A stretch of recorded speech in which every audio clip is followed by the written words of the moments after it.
Glover Teixeira, man, he's an inspiration for all the 40-year-olds out there, and just an inspiration to like all fighters to never give up on their championship dreams. He's facing off against probably the most dynamic light heavyweight we've seen in a long time in Jiri Prochazka. A lot of people are underestimating Teixeira again. It seems like every time a champ comes along now in the light heavyweight division, they just underestimate them automatically. Like, how do you see this clash of styles?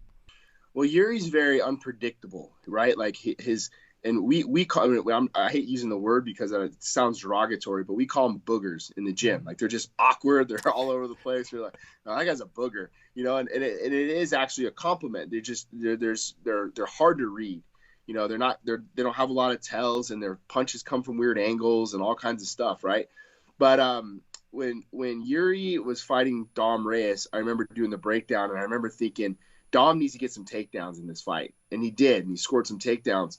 And I think when you get a guy like Glover who can take a punch, who can walk through some stuff and get you to the ground, and how many times have we seen guys really get up underneath Glover Teixeira in the past 4 or 5 fights?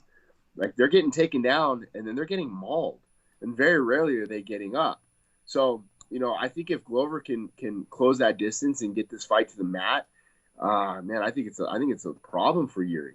Yeah, the ground game is phenomenal. And do you feel like the old man strength when he gets to the ground, is that something that we should not underestimate?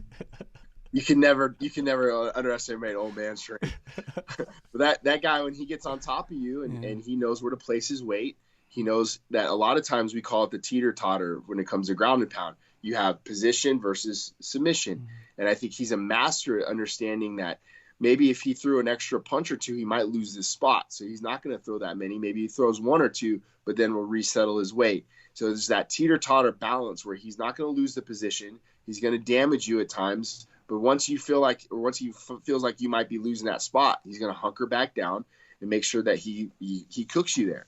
And that's what he does very, very well. He's always killing your legs.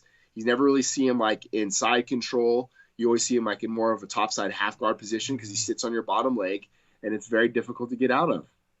Yeah, cooking the legs, man, like you just explained on top control, it's something that people really don't talk about too much, I guess, because there's very few high-level coaches out there that understand that aspect of the game.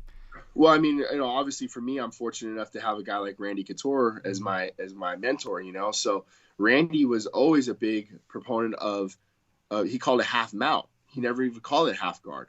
He called it half mount because you think about word association. When you say half mount to anybody in jiu-jitsu or anybody in the grappling world, they think of a dominant position, right? So half guard, in a way, like you would say, no, this is half mount. I'm going to sit on this person's leg, and we're going to cook, and we're going to grab and pound them. And then every route that Randy had when guys were trying to get back up, he was on you.